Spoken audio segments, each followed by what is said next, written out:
வணக்கம். புதுச்சேரி ஜெயராம் திருமண நிலையத்தில் நடைபெற்ற ஸ்ரீ கிருஷ்ண ஜெயந்தி விழாவில் சிறப்பு விருந்தினராக புதுச்சேரி முதல்வரின் பாராளுமன்ற செயலர் ஜான்குமார் எம்எல்ஏ கலந்து கொண்டு சிறுவர்களுக்கு பரிசுகள் வழங்கி பாராட்டினார். புதுச்சேரியில் இயங்கி வரும் புதுவை பிருந்தாவனம் ராதாகிருஷ்ணன் ஆலயம் சார்பில் ஸ்ரீ கிருஷ்ண பகவான் அவதரித்த தினமான ஸ்ரீ கிருஷ்ண ஜெயந்தி விழா புதுச்சேரி ஜெயராம் திருமண நிலையத்தில் வெகு விமரிசையாக நடைபெற்றது. நேற்று நண்பகல் 3 மணி முதல் நள்ளிரவு 12 மணி வரை நடைபெற்ற பல்வேறு கலை நிகழ்ச்சிகள் மற்றும் பூஜையில் ஆயிரக்கணக்கான பக்தர்கள் கலந்து கொண்டு சுவாமி தரிசனம் செய்தனர். இந்நிகழ்ச்சியில் சிறப்பு விருந்தினராக புதுச்சேரி முதல்வரின் பாராளுமன்ற செயலரும் காமராஜ் நகர் தொகுதி சட்டமன்ற உறுப்பினருமான திரு ஜான்குமார் அவர்கள் கலந்து கொண்டு பல்வேறு கலை நிகழ்ச்சிகளில் வெற்றி பெற்ற சிறுவர் சிறுமியர்களுக்கு பரிசுகள் வழங்கி பாராட்டினார். மேலும் பள்ளி அளவில் நடைபெற்ற போட்டிகளில் வெற்றி பெற்ற மாணவ மாணவிகளுக்கு பரிசுகளும் பரிசு பெற தேர்வான பள்ளிகளுக்கு கோப்பைகளையும் வழங்கி கௌரவித்தார். விழாவில் அமைச்சர் சாய் சரவணன்குமார், சட்டமன்ற உறுப்பினர் சிவா ஆகியோர் கலந்து கொண்டு சிறப்பித்தனர். விழாவிற்கு கிருஷ்ணர் வேடமிட்டு வந்த குழந்தைகளுக்கு பரிசு பொருட்கள் வழங்கப்பட்டன. விழாவின் நிறைவில் பக்தர்கள் அனைவருக்கும் பிரசாதம் வழங்கி சிறப்பிக்கப்பட்டது. கிருஷ்ண ஜெயந்தியை முன்னிட்டு நடைபெற்ற விழாவில் புதுவை மற்றும் சுற்றுப்புற பகுதிகளில் இருந்து ஆயிரக்கணக்கான பேர் பங்கேற்று சுவாமி தரிசனம் செய்தனர். புதுச்சேரியில் ஒரு சில நாட்களில் வெள்ளை அரிசி ரேஷன் கடைகள் மூலம் வழங்கப்படும் என சபாநாயகர் செல்வம் அறிவித்துள்ளார். அரியாங்குப்பம் வட்டார வளர்ச்சி அலுவலகம் சார்பில் மணவெளி தொகுதி பஞ்சாயத்து அளவிலான மகளிர் கூட்டமைப்பு மற்றும் மகளிர் சுய உதவி குழு பிரதிநிதிகளுடன் திட்ட ஆலோசனை மற்றும் கலந்தாய்வு கூட்டம் நேற்று நடந்தது. கூட்டத்தில் சபாநாயகர் செல்வம் தலைமை தாங்கி பேசுகையில், மகளிர் சுய உதவி குழுவினர் பால் உற்பத்தியை பெருக்க 100 மாடுகள் வரை வளர்ப்பதற்கு அரசு 1 கோடி ரூபாய் வரை மானியம் வழங்குகிறது. இதனை பயன்படுத்தி முன்னேற வேண்டும். மகளிர் தொழில் துவங்க அனைத்து உதவிகளையும் அரசு செய்வதற்கு தயாராக உள்ளது. ஒரு சில நாட்களில் வெள்ளை அரிசி ரேஷன் கடைகள் மூலம் வழங்கப்படும் என்றார். இந்நிகழ்ச்சியில் வட்டார வளர்ச்சி அதிகாரி கார்த்திகேசன், இணை வட்டார வளர்ச்சி அதிகாரி, அலுவலக ஊழியர்கள், சுய உதவி குழுக்களை சேர்ந்த 250க்கும் மேற்பட்ட பெண்கள் உள்ளிட்ட பலர் கலந்து கொண்டனர். குடிமைப் பொருள் வழங்கல் துறையில் அமைச்சர் திருமுருகன் ஆய்வு செய்து அதிகாரிகளுக்கு ஆலோசனை வழங்கினார். குடிமைப் பொருள் வழங்கல் மற்றும் நுகர்வோர் விவகாரங்கள் துறை அலுவலகம் வந்த அமைச்சர் திருமுருகன் அவ்வலுவலகத்தில் ஆய்வு செய்தார். ஊழியர்களின் பணிகள் குறித்து தனித்தனியாக கேட்டறிந்தார். அலுவலகம் வரும் மக்களின் வீண் அலைச்சல், கால விரயத்தை தவிர்க்க ஆலோசனைகள் கூறினார். மேலும் துறையை சிறப்பாக நடத்த ஊழியர்களின் கருத்துக்களையும் கேட்டறிந்தார். ஆய்வுக் கூட்டத்தில் துறை இயக்குனர் சத்தியமூர்த்தி, துணை இயக்குனர் தயாளன், அலுவலக கண்காணிப்பாளர்கள், ஊழியர்கள் கலந்து கொண்டனர். ராஜீவ்காந்தி அரசு கால்நடை மருத்துவ கல்லூரி மற்றும் ஆராய்ச்சி நிறுவனத்தின் 25வது பட்டமளிப்பு விழாவில் முதல்வர் ரங்கசாமி கலந்து கொண்டு 72 மாணவ மாணவிகளுக்கு பட்டங்கள் வழங்கி பாராட்டினார். புதுச்சேரி ராஜீவ்காந்தி கால்நடை மருத்துவ கல்வி மற்றும் ஆராய்ச்சி நிறுவனத்தின் 25வது பட்டமளிப்பு விழா இன்று கம்பன் கலையரங்கில் நடைபெற்றது. இவ்விழாவில் முதலமைச்சர் ரங்கசாமி சிறப்பு விருந்தினராக கலந்து கொண்டு 72 மாணவ மாணவியர்களுக்கு பட்டங்களையும் தேர்வில் முதலிடம் பிடித்த மாணவ மாணவியருக்கு பதக்கங்களையும் வழங்கி சிறப்புரையாற்றினார். இந்திய அரசு கால்நடை பராமரிப்புத்துறை ஆணையர் டாக்டர் அபிஜித் மித்ரா கலந்து கொண்டு பட்டமளிப்பு உரையாற்றினார். முன்னதாக கல்லூரி டீன் செழியன் ஆண்டறிக்கை வாசித்தார். இந்நிகழ்ச்சியில் சட்டப்பேரவைத் தலைவர் செல்வம், அமைச்சர்கள் ஜெயக்குமார், சாய் ஜே சரவணன்குமார், சட்டமன்ற உறுப்பினர் அனிபால் கென்னடி மற்றும் தலைமை செயலர் சரத் சௌகான், கால்நடை பராமரிப்பு அரசு செயலர் ராஜு மற்றும் மருத்துவ பேராசிரியர்கள், மாணவ மாணவியர் பலரும் இவ்விழாவில் கலந்து கொண்டனர். இக்கல்லூரியில் புதுச்சேரி மட்டுமல்லாமல் கேரளா, மகாராஷ்டிரா, பீகார், உத்தரப்பிரதேசம், ஹரியானா, நாகாலாந்து, ராஜஸ்தான் போன்ற பல்வேறு பகுதிகளை சேர்ந்தவர்களும் பயின்று வருகின்றனர் என்பது குறிப்பிடத்தக்கது. வீராம்பட்டினம் பகுதியில் 4வது மாநில அளவிலான தடகள விளையாட்டு போட்டிகள் பிரேம்நாதன் நினைவு அறக்கட்டளை சார்பில் நடைபெற்றது. 4வது மாநில அளவிலான பிரேம்நாதன் நினைவு அறக்கட்டளை சார்பில் தடகளம் உள்ளிட்ட விளையாட்டு சாம்பியன்ஷிப் போட்டி வீராம்பட்டினம் பகுதியில் உள்ள JPF தடகள விளையாட்டு மைதானத்தில் நடைபெற்றது. இதில் புதுச்சேரி, காரைக்கால், மாஹே உள்ளிட்ட பகுதிகளில் இருந்து ஏராளமான மாணவ மாணவிகள் பங்கேற்று விளையாட்டு போட்டிகளில் விளையாடினர். இதில் ஓட்டப்பந்தயம், உயரம் தாண்டுதல், நீளம் தாண்டுதல், வட்டெறிதல், ஈட்டி எறிதல் உள்ளிட்ட பல்வேறு விளையாட்டு போட்டிகள் நடைபெற்றன. இதில் வெற்றி பெற்ற மாணவ மாணவிகளுக்கு நடைபெற்ற பரிசளிப்பு விழாவில் சட்டமன்ற உறுப்பினர் பாஸ்கர் என்கிற தட்சிணாமூர்த்தி தலைமையில் பரிசுகள் வழங்கி பாராட்டப்பட்டது. முற்றுகை போராட்டத்திற்கு காவல்துறை அனுமதி மறுத்ததால் லாரி உரிமையாளர்கள் மற்றும் புக்கிங் ஏஜென்ட்டுகள் சங்கத்தினர் 3 அம்ச கோரிக்கைகளை வலியுறுத்தி கண்டன ஆர்ப்பாட்டத்தில் ஈடுபட்டனர். காரைக்கால் மாவட்டம் திருநள்ளாறு பகுதியில் அமைந்துள்ள தனியார் சோப்பு ஜோதி லேப் தயாரிக்கும் தொழிற்சாலையில் காரைக்காலை சேர்ந்த லாரிகள் வெளி மாநிலங்களுக்கு சுமையேற்றி செல்ல பயன்படுத்தப்பட்டு வருகிறது. இந்நிலையில் ஏற்கனவே கொடுக்கப்பட்டு வந்த வாடகையை குறைத்து விட்டதாகவும் இதனிடையே வெளியூர்களில் இருந்து வாடகைக்கு எடுக்கும் லாரிகளுக்கு அதிக வாடகை கொடுப்பதாகவும் குற்றச்சாட்டு எழுந்துள்ளது. இதனையடுத்து திருநள்ளாறு தனியார் சோப்பு தயாரிக்கும் தொழிற்சாலையை முற்றுகையிட போவதாக காரைக்கால் மாவட்ட லாரி உரிமையாளர்கள் மற்றும் புக்கிங் ஏஜென்ட்டுகள் சங்கம் தெரிவித்திருந்தது. இதற்கு காவல்துறை தரப்பில் அனுமதி மறுக்கப்பட்டதை அடுத்து காரைக்கால் மாவட்ட லாரி உரிமையாளர்கள் மற்றும் புக்கிங் ஏஜென்ட்டுகள் சங்கத்தினர் தனியார் சோப்பு தொழிற்சாலை அருகே கண்டன ஆர்ப்பாட்டத்தில் ஈடுபட்டனர். லாரி வாடகையை 15% உயர்த்தி தர வேண்டும், அரசு நிர்ணயித்துள்ளது போல டன் கணக்கிற்கு ஏற்ப வாடகை தர வேண்டும், சுமை ஏற்றும் விபரத்தை சங்கத்திடம் முன்கூட்டியே தெரிவிக்க வேண்டும் உள்ளிட்ட 3 அம்ச கோரிக்கைகளை வலியுறுத்தி கண்டன முழக்கங்களை எழுப்பி அவர்கள் ஆர்ப்பாட்டத்தில் ஈடுபட்டனர்.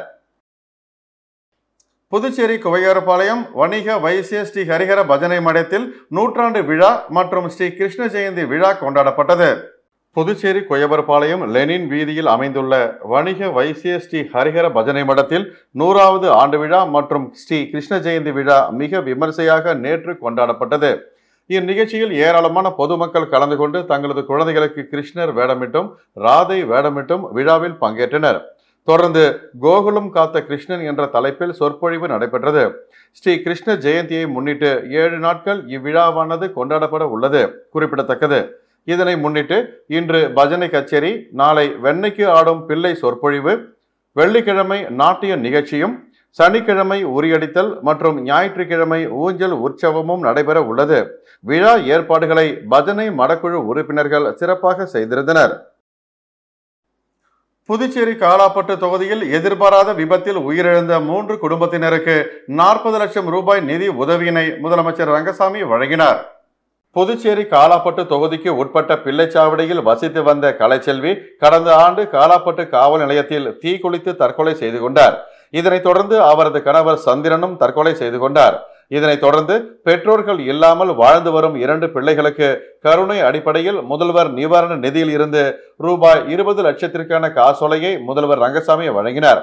இதேபோல சஞ்சீவி நகரை சேர்ந்த அவினாஷ் என்ற இளைஞர் மின்கம்பம் விழுந்த விபத்தில் உயிரிழந்ததை தொடர்ந்து அவரது குடும்பத்திற்கு 10 லட்சம் ரூபாய் நிவாரணம் வழங்கப்பட்டது.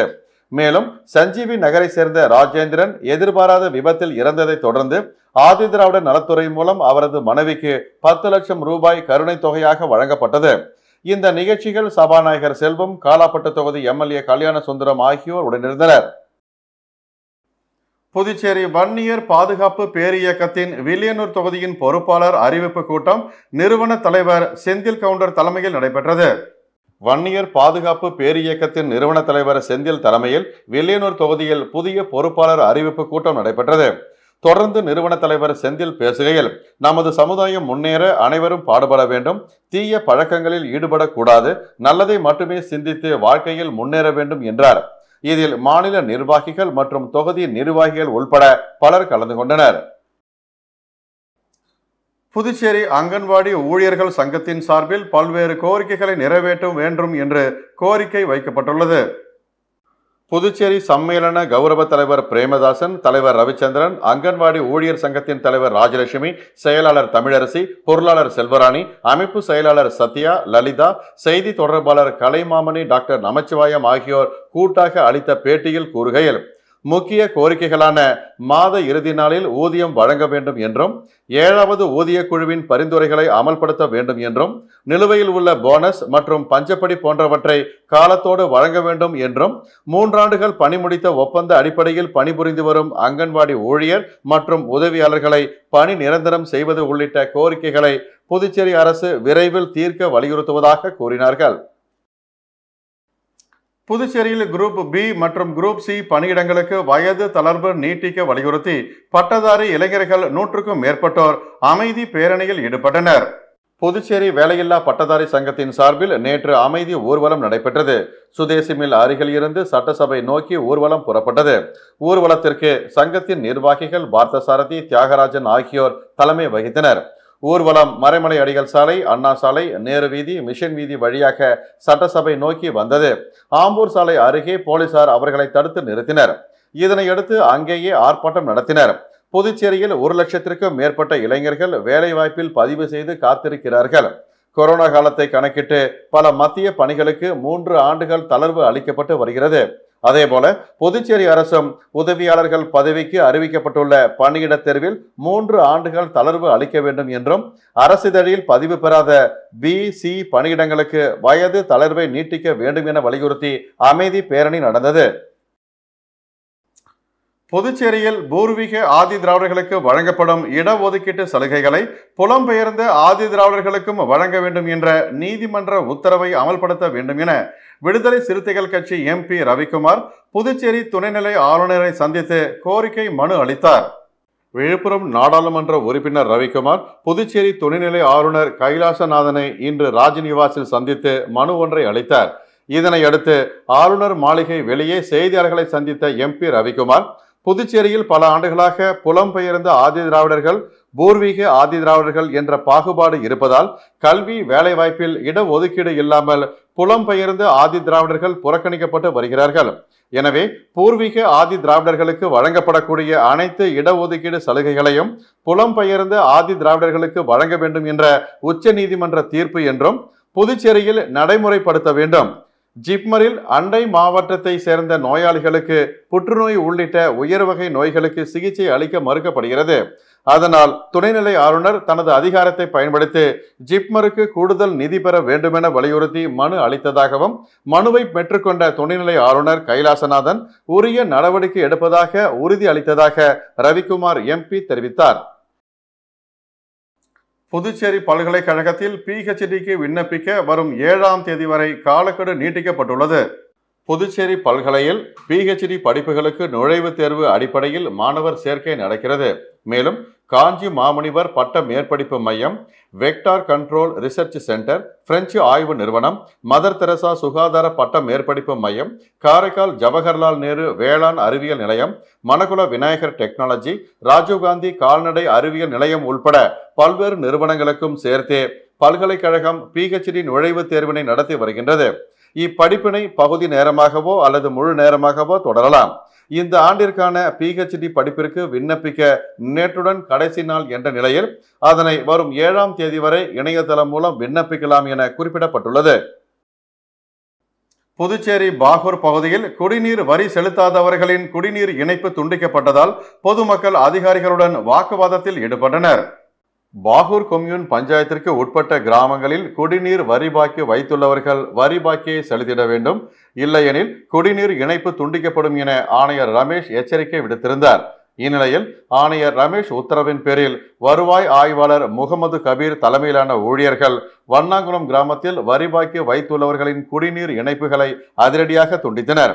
இதனால் ஆத்திரமடைந்த கிராம மக்கள், நாங்கள் தினக்கூலி வேலை செய்யும் அன்றாடம் காட்சிகள், தொழில் நிறுவனங்கள் வசம் பல லட்சம் ரூபாய் வரி பாக்கி இருக்கிறது, அவர்களிடம் இந்த அளவிற்கு கெடுபிடி காட்டவில்லை, எங்களை போன்ற அன்றாடம் காட்சிகள் மீது கடுமையாக நடந்து கொள்கிறீர்கள், குடிநீர் வரியை செலுத்துகிறோம், கால அவகாசம் கேட்டும் அளிக்காமல் இணைப்புகளை துண்டிப்பது சரியா என கேட்டு அதிகாரிகளிடம் வாக்குவாதத்தில் ஈடுபட்டனர். இதனால் அப்பகுதியில் பரபரப்பு ஏற்பட்டது. உருளையன்பேட்டை தொகுதிக்கு உட்பட்ட சபரிராயலு நாயக்கர் அரசு பெண்கள் உயர்நிலை பள்ளியில் பயிலும் மாணவிகளுக்கு விலையில்லா மிதிவண்டி மற்றும் மழை அங்கியினை தொகுதி சட்டமன்ற உறுப்பினர் நேரு வழங்கினார். புதுச்சேரி அரசு கல்வித்துறை மூலம் உருளையன்பேட்டை தொகுதிக்கு உட்பட்ட சபரிராயலு அரசு பெண்கள் உயர்நிலை பள்ளியில் விலையில்லா மிதிவண்டி மற்றும் மழை அங்கி வழங்கும் நிகழ்ச்சி நடைபெற்றது. பள்ளி தலைமை ஆசிரியர் இந்திரகுமாரி தலைமையில் நடைபெற்ற விழாவில் தொகுதி MLA நேரு சிறப்பு அழைப்பாளராக கலந்து கொண்டு தலைமை தாங்கி மாணவிகளுக்கு விலையில்லா மிதிவண்டி மற்றும் மழை அங்கியினை வழங்கி வாழ்த்தினார். இந்நிகழ்ச்சியில் பள்ளி ஆசிரியர்கள், மனிதநேய மக்கள் சேவை மையத்தின் நிர்வாகிகள் உள்பட பலர் கலந்து கொண்டனர். புதுச்சேரி மாநிலத்தில் நேற்று பள்ளிகள் இயங்கிய நிலையில் பள்ளிக்கு வந்திருந்த மாணவ மாணவிகள் கிருஷ்ண ஜெயந்தி விழாவினை பள்ளிகளில் ஸ்ரீ கிருஷ்ணர் மற்றும் ராதை வேடமிட்டு விமர்சையாக கொண்டாடினர். காரைக்கால் அடுத்த திருநள்ளாறு பகுதியில் அமைந்துள்ள ஆண்டவர் ஆங்கில உயர்நிலைப் பள்ளியில் மாணவ மாணவிகள் ஸ்ரீ கிருஷ்ண ஜெயந்தி விழாவினை ஒட்டி ஸ்ரீ கிருஷ்ணர் மற்றும் ராதை போன்ற வேடமணிந்து பள்ளிக்கு வந்திருந்த 10க்கும் மேற்பட்ட மாணவ மாணவிகள் ஸ்ரீ கிருஷ்ண ஜெயந்தியை கொண்டாடும் விதத்தில் பக்தி பாடலுக்கு நடனமாடி ஸ்ரீ கிருஷ்ணரின் பிறந்த தினத்தை கொண்டாடி வருகின்றனர். சின்னஞ்சிறு பிள்ளைகள் ஸ்ரீ கிருஷ்ணரின் வேடமணிந்து ஸ்ரீ கிருஷ்ணரை கண்முன் நிறுத்தினர். இதனை பள்ளி மாணவ மாணவிகள் ஆர்வத்துடன் கண்டு களித்தனர். நடிகர் விஜயகாந்தின் 72வது பிறந்த நாளை முன்னிட்டு வீராம்பட்டினம் பகுதியில் அன்னதானம் வழங்கப்பட்டது. நடிகரும் தமிழகத்தின் முன்னாள் எதிர்க்கட்சி தலைவருமான விஜயகாந்தின் 72வது பிறந்தநாள் விழாவை முன்னிட்டு ரசிகர்கள் சார்பில் பல்வேறு இடங்களில் சிறப்பாக கொண்டாடப்பட்டு வருகிறது. அதன் ஒரு பகுதியாக அரியாங்குப்பம் கொம்யூன் வீராம்பட்டினம் பகுதியை சேர்ந்த ரசிகர்கள் சார்பில் சிறப்பாக கொண்டாடப்பட்டது. இதில் வீராம்பட்டினம் கடற்கரை பகுதியில் அலங்கரித்து வைக்கப்பட்டிருந்த அன்னாரின் திருவுருவ படத்திற்கு மாலை அணிவித்து மலர் தூவி அஞ்சலி செலுத்தப்பட்டு இனிப்புகள் வழங்கி கொண்டாடினர். தொடர்ந்து ஏழை எளிய மக்களுக்கு அன்னதானமும் வழங்கப்பட்டது. இந்நிகழ்ச்சிக்கான ஏற்பாடுகளை வீராம்பட்டினம் கேப்டன் விஜயகாந்த் ரசிகர்கள் சார்பில் செய்திருந்தனர். புதுச்சேரி கல்வித்துறையில் 100க்கும் மேற்பட்ட ஆசிரியர்கள் மாற்றுப் பணியில் ஈடுபடுத்தப்பட்டுள்ளதாக முன்னாள் அமைச்சர் கமலக்கண்ணன் குற்றம் சாட்டியுள்ளார். காரைக்கால் திருநள்ளாறு பகுதியில் பழுதடைந்த நிலையில் இயங்கி வரும் அரசு பெண்கள் மேல்நிலைப் பள்ளியை புதிய கட்டிடத்திற்கு மாற்றக்கோரி முன்னாள் அமைச்சர் கமலக்கண்ணன் தலைமையில் இந்தியா கூட்டணி கட்சியினர் மாவட்ட ஆட்சியரை சந்தித்து மனு அளித்தனர். பின்னர் செய்தியாளர்களை சந்தித்த முன்னாள் அமைச்சர் கமலக்கண்ணன், திருநள்ளாறில் உள்ள பெண்கள் மேல்நிலைப் பள்ளி கட்டிடம் மிகவும் சேதமடைந்த நிலையில் இருப்பதாகவும் மழைக்காலங்களில் தண்ணீர் கசிவதால் மின்சார பாதிப்புகள் ஏற்பட வாய்ப்பு இருப்பதாகவும் அவர் தெரிவித்தார். மாணவர்களின் நலன் கருதி உடனடியாக புதிய கட்டிடத்திற்கு பள்ளியை மாற்ற வேண்டும் எனவும் அவர் கோரிக்கை விடுத்துள்ளார். புதுச்சேரி கல்வித்துறையில் 100க்கும் மேற்பட்ட ஆசிரியர்கள் மாற்றுப் பணியில் ஈடுபடுத்தப்பட்டுள்ளதாகவும் அவர் குற்றம் சாட்டினார். இதனால் புதுச்சேரியில் கல்வித்தரம் குறைந்துள்ளதாகவும் அவர் தெரிவித்துள்ளார். புதுச்சேரியில் பொதுமக்களுக்கு அச்சுறுத்தல் ஏற்படுத்திய ரவுடிகள் 3 பேர் குண்டாஸில் அதிரடியாக கைது செய்யப்பட்டனர். புதுச்சேரி ஒதியஞ்சாலை காவல் நிலையத்திற்கு உட்பட்ட திப்ராயப்பேட்டை பகுதியை சேர்ந்த ரவுடிகள் அசோக், கார்த்தி என்கிற கார்த்திகேயன், ஸ்ரீகாந்த் ஆகியோர் மீது கொலை, கொள்ளை முயற்சி உள்ளிட்ட பல்வேறு வழக்குகள் நிலுவையில் உள்ளன. மேலும் இவர்களால் அப்பகுதியில் உள்ள பொதுமக்களுக்கு அச்சுறுத்தல் ஏற்பட்டு வருகிறது. ஆகையால் இவர்களை குண்டாசு சட்டத்தின் கீழ் கைது செய்ய வேண்டும் என காவல் ஆய்வாளர் செந்தில்குமார் மாவட்ட ஆட்சியருக்கு பரிந்துரை செய்திருந்தார். அதன்படி அதற்கான அனுமதி கிடைத்தவுடன் நேற்று ஒதியஞ்சாலை போலீசார் அசோக், கார்த்தி, ஸ்ரீகாந்த் ஆகியோர் மீது குண்டாசு சட்டத்தின் கீழ் வழக்கு பதிந்து கைது செய்தனர். ஸ்ரீ ராதா ருக்மணி சமேத ஸ்ரீ வேணுகோபால் சன்னதியில் கோகுல அஷ்டமியை முன்னிட்டு சிறப்பு பூஜைகள் நடைபெற்றன. புதுச்சேரி அடுத்த சேதராப்பட்டு கிராமத்தில் உள்ள அருள்மிகு ஸ்ரீ ராதா ருக்மணி சமேத ஸ்ரீ வேணுகோபால் சுவாமி ஆலயத்தில் ஆவணி மாத கோகுல அஷ்டமியை முன்னிட்டு ஆலயத்தில் சிறப்பு அபிஷேகம், அலங்காரம் மற்றும் தீப ஆராதனை காண்பிக்கப்பட்டது. இந்நிகழ்ச்சியில் ஏராளமான பக்தர்கள் கலந்து கொண்டு சுவாமி தரிசனம் செய்தனர். அதனைத் தொடர்ந்து ஆலயத்திற்கு வருகை புரிந்த அனைவருக்கும் அன்னதானம் மற்றும் பிரசாதம் வழங்கப்பட்டது. மேலும் இந்நிகழ்வுக்கான ஏற்பாடுகளை ஆலயத்தின் நிர்வாகிகள், ஊர் பொதுமக்கள் சிறப்பாக செய்திருந்தனர். திமுக இளைஞரணி சார்பில் கலைஞரின் 100ஆண்டு விழாவினை முன்னிட்டு நடைபெற்ற பேச்சு போட்டியில் 300க்கும் மேற்பட்ட மாணவ மாணவிகள் பங்கேற்று தங்களது தனி திறமைகளை வெளிப்படுத்தினர். மறைந்த திமுக தலைவர் கலைஞர் 100ஆண்டு விழாவை முன்னிட்டு இளைஞர் அணி சார்பில் 100 இளம் பேச்சாளர்களை தேர்வு செய்யும் பேச்சு போட்டி ரோஸ்மா திருமண நிலையத்தில் நடைபெற்றது.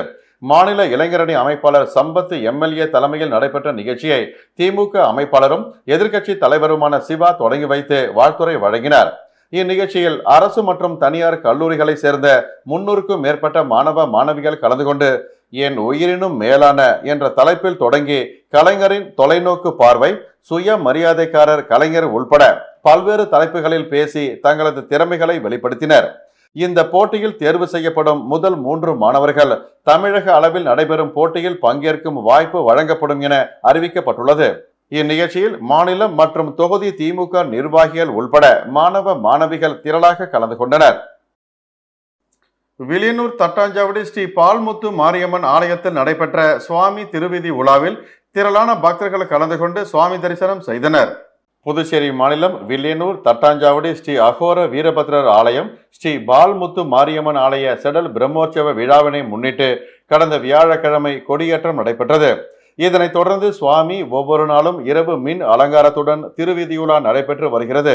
அதன் ஒரு பகுதியாக 4ஆம் நாள் உபயதாரர்கள் ஏற்பாட்டில் சுவாமி திருவீதி உலா நடைபெற்றது.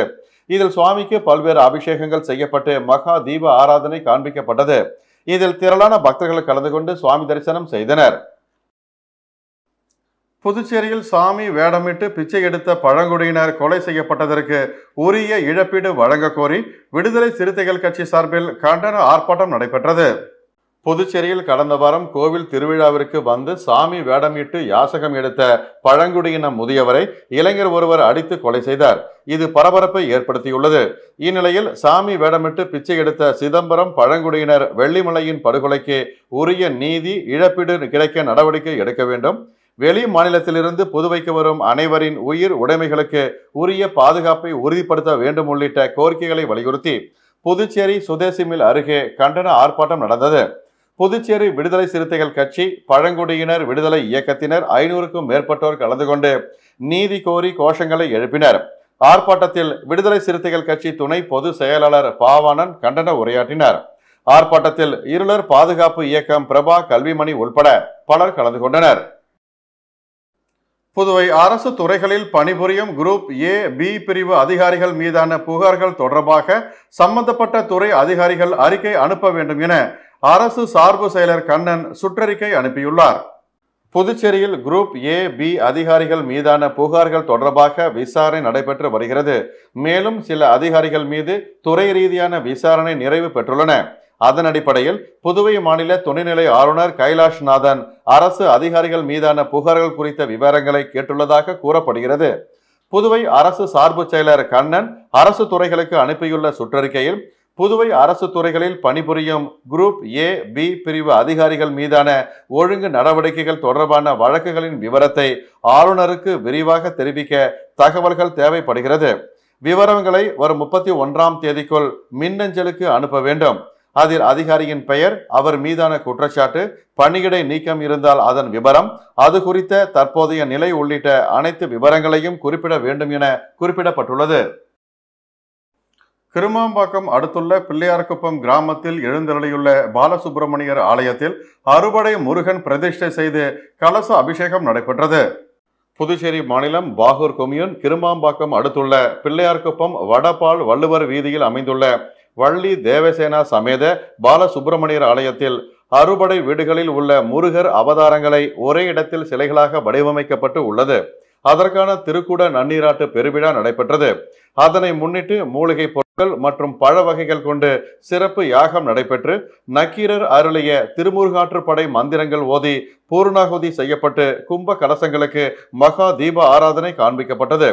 அதனைத் தொடர்ந்து அறுபடை வீடு முருகர் சுவாமி சிலைகளுக்கு சிறப்பு பூஜைகள் நடத்தி திருக்குட நன்னீராட்டு பெருவிழா, புனித நீர் தெளித்து தீப ஆராதனைகள் காண்பிக்கப்பட்டன. முடிவில் பக்தர்கள் அனைவருக்கும் அன்னதானம் வழங்கப்பட்டது. இந்நிகழ்ச்சிக்கான ஏற்பாடுகளை உபயதாரர்கள், ஆலய நிர்வாக குழுவினர் மற்றும் கிராம மக்கள் ஆகியோர் இணைந்து செய்திருந்தனர்.